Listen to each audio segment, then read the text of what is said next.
Oke, baik untuk kelas 11, selamat pagi menjelang siang buat kita. Kita berjumpa lagi pada hari ini pada pelajaran fisika, yaitu pada materi kita masih tetap pada materi fluida dinamis.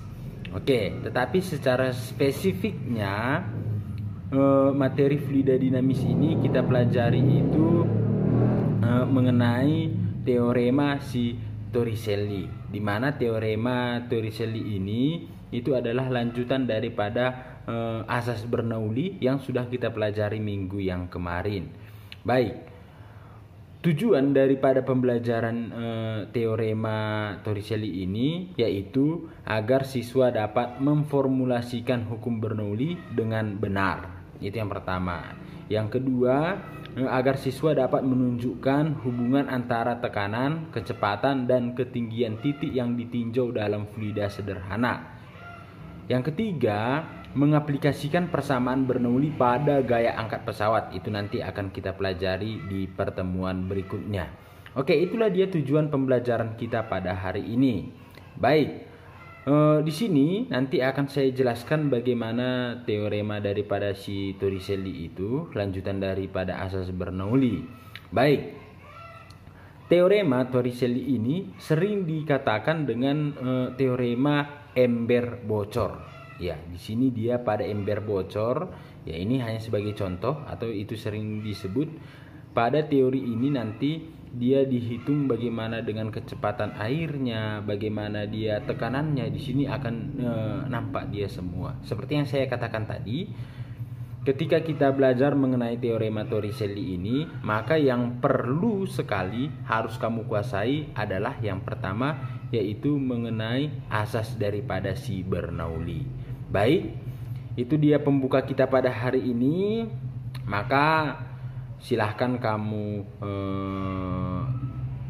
simak penjelasan saya berikut ini. Pada teorema Torricelli di sini saya misalkan ini ada sebuah wadah, wadahnya ini adalah ember. Di sini dia pada wadah ini dia memiliki kebocoran atau ada lubang di sini. Saya misalkan ketinggiannya ini, ketinggian daripada ember ini diisi dengan air, ketinggiannya itu adalah H1, sedangkan dari ketinggian ke kebocorannya itu atau ke lubangnya itu adalah H kecil, sedangkan kalau untuk dari lubang ke dasar itu nilainya adalah H2. Oke, maka boleh disimpulkan dari yang saya jelaskan di sini, nilai daripada H1 dikurang dengan H2 itu adalah H. Oke, inilah dia persamaannya, persamaan atau penjelasan daripada gambar. Maka ketika terjadi kebocoran di sini, maka ada dia ketinggian. Itulah dia yang dikatakan dengan H2. Oke, selanjutnya di sini dia memiliki jarak. Otomatis dia memiliki jarak tembakannya, iya kan? Inilah yang dikatakan dengan X. Maka bagaimana dia persamaannya? Maka persamaannya sesuai dengan persamaan daripada si Bernoulli. Itu persamaannya seperti ini.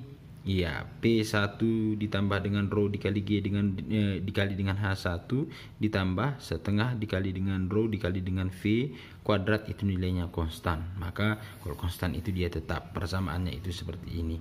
Maka kalau kita masukkan dia, misalkan nilai daripada P1, oke, tekanan di kondisi yang pertama dan di kondisi yang kedua itu sama. P1 sama dengan P2. Kita misalkan ini adalah P0. Maka nilainya ini kalau kita selesaikan, P0 ditambah rho dikali G dikali dengan H1. Oke, ditambah dengan setengah dikali dengan G dikali dengan H1.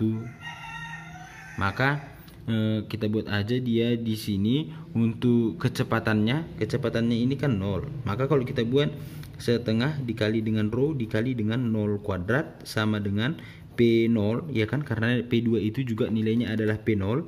Maka dia ditambah dengan rho dikali dengan G dikali dengan hanya itu berapa? Oke, H-nya itu nilainya adalah H2. Oke, kita misalkan di sini H2. Selanjutnya ditambah dengan setengah dikali dengan rho dikali dengan V2 kuadrat. Sekarang kalau kita selesaikan secara matematika, ini bisa habis, ini bisa dia selesai. Selanjutnya ini juga habis, ya kan? Ini juga habis.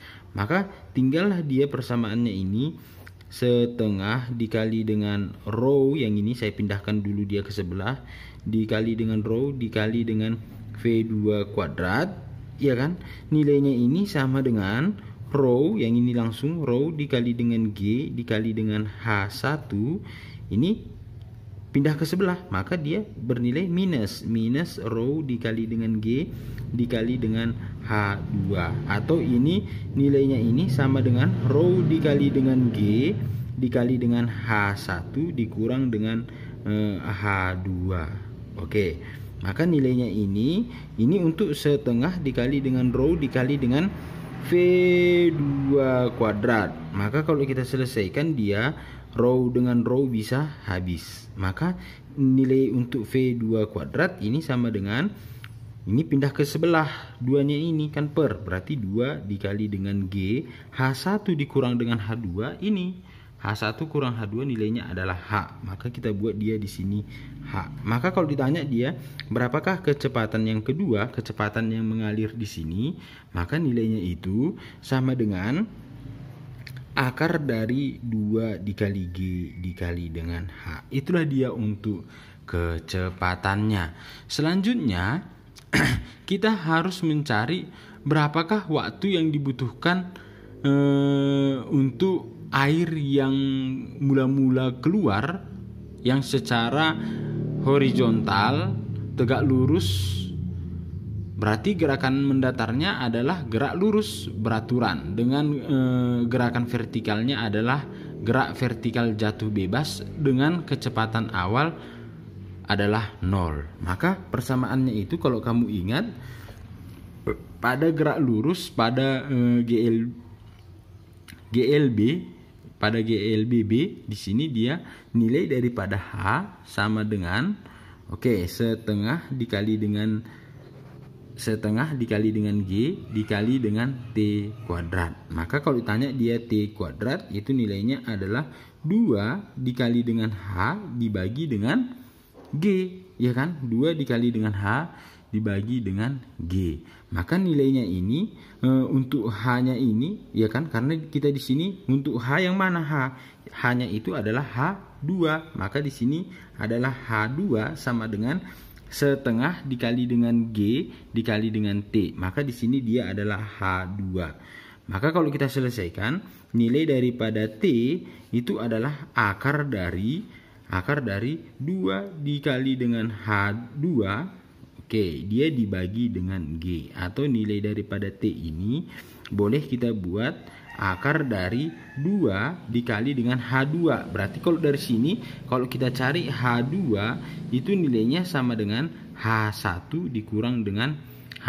Maka di sini boleh kita gantikan nilainya ini menjadi apa? Nilainya menjadi H1 dikurang dengan H dibagi dengan G. Inilah dia untuk waktunya. Sedangkan untuk mencari nilai X, yang ini untuk mencari nilai X, caranya itu bagaimana? Caranya itu dengan persamaan X sama dengan V2 dikali dengan T. Ini berlaku dia GLB. Maka nilainya ini menjadi bagaimana? V2 tadi rumusnya apa? V2 rumusnya yang ini, yaitu akar dari 2 dikali G dikali dengan H, maka dia dikali dengan T. Maka nilainya itu menjadi bagaimana? Maka nilainya menjadi akar 2 dikali G dikali dengan H dikali dengan T. T tadi apa rumusnya? Yaitu akar 2 dikali dengan H dikurang dengan H kecil, ya kan, dibagi dengan G. Maka nanti hasilnya ini untuk X boleh kamu coba nilainya ini menjadi 2 dikali dengan akar dari H, ya kan, dikali dengan H1 1 ini tadi H1 dikali dengan H. Inilah dia nanti menjadi persamaan untuk mencari nilai daripada X. Oke, contoh soalnya itu seperti ini. Saya gambarkan, ada di sini dia sebuah wadah, dia diisi air, ketinggiannya ini adalah 85 cm. Di sini dari dasarnya sampai ke terjadi kebocoran itu adalah 40 cm. Pertanyaannya adalah tentukanlah kecepatannya, atau ini tentukanlah dia V, nilainya itu berapa. Maka sesuai dengan persamaan yang tadi, yang ini, ya kan, sesuai dengan persamaan yang ini, maka tinggal kita masukkan bahwa kecepatan itu nilainya adalah akar 2 dikali G dikali dengan H. Maka kalau kita selesaikan, nilainya ini adalah akar dari 2 dikali dengan G dikali dengan H. H-nya berapa? H itu kan yang ini, ya kan? H itu adalah yang ini, sesuai dengan yang ini tadi, ya kan? H itu adalah yang ini. Maka nilainya itu adalah 85 dikurang dengan 40. Maka saya buat di sini nilai H sama dengan 85 cm dikurang dengan 40 cm. Maka nilainya adalah 45 cm. Maka kalau saya selesaikan, nilainya ini menjadi akar 2 dikali dengan G. G itu adalah 10 meter per sekon kuadrat dikali dengan ketinggian. Ketinggiannya itu adalah 45 cm, atau nilainya adalah 45 kali 10 pangkat minus 2 meter, ya kan? Oke, maka nilainya ini kalau kita selesaikan, ini menjadi bagaimana? Maka ini tinggal kita kalikan 45 kali 10 pangkat minus 2 meter. Maka nilainya ini 2 kali 45 nilainya adalah 90. Maka 90 dikali dengan 10 nilainya adalah 900 kali 10 pangkat minus 2 meter dengan meter itu menjadi meter kuadrat per sekon kuadrat. Maka nilainya 900 kali 10 pangkat minus 2 itu tinggal berapa? Tinggal 9. Satuannya adalah meter kuadrat per sekon kuadrat. Maka nilainya ini akar 9 itu adalah 3 meter kuadrat diakarkan nilai menjadi meter per akar dari sekon kuadrat itu adalah sekon. Maka inilah dia untuk kecepatannya. Itulah dia contoh soalnya. Baik, itu tadi dia penjelasan dari saya. Sudah saya jelaskan itu bagaimana persamaannya, dan sudah saya buat contoh soalnya. Maka sebagai tugas kamu hari ini, silahkan kamu ringkas itu bagaimana teorema daripada si Torricelli ini. Itu yang pertama. Yang kedua, kamu mengerjakan soal yang saya lampirkan tadi. Itulah tugas kamu untuk hari ini. Dan saya ingatkan di sini, kalau ada yang mau kamu tanyakan karena tidak jelas, boleh kamu cari dari internet dulu. Boleh kamu cari dari internet, boleh kamu cari dari buku-buku, bukan hanya buku yang dibagikan oleh sekolah, tetapi boleh kamu cari dari buku-buku yang lain. Artinya di sini kamu bisa bebas untuk berkreasi, bebas untuk belajar dari sumber mana saja pun. Karena apa? Karena guru bukan hanya orangnya seperti kami ini, seperti saya. Tetapi guru itu boleh kamu jadikan, boleh kamu buat itu dari buku, boleh dari sumber internet, boleh dari mana saja. Itulah dia arti guru yang sesungguhnya. Baik, kalau ada kendala lagi, ya tidak dapat dari buku, tidak dapat dari sumber internet, kamu boleh menghubungi saya, boleh bertanya kepada saya melalui WhatsApp. Nanti kita akan berdiskusi di sana. Oke, baik, hanya itu aja pertemuan kita pada hari ini. Kita akan bertemu lagi di pertemuan berikutnya, yaitu mengenai teorema-teorema yang lain, lanjutan daripada asas Bernoulli. Cukup sekian dulu pertemuan kita. Tetap jaga kesehatan, tetap lebih semangat belajar dari rumah. Itu aja untuk hari ini. Saya ucapkan terima kasih.